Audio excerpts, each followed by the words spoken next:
been offered an appointment using Attend Anywhere, you can use a mobile phone, an iPad or tablet or laptop. You will be sent a link and you would need to either tap on this link if it was sent via an email or text, or you would just need to put it into your browser bar. This is the first page it will come up as, so you would need to start video call.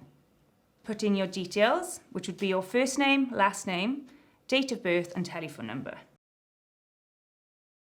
And then you would accept the terms of use and then press continue. Read and press start call. Accept the microphone and camera, so you'd hit allow and play all audio. So now I've been placed into the waiting room and I will wait for my clinician to come. As soon as they do join the call, they'll pop up on the screen. This is something new and we really hope that you find it useful. We wish you luck.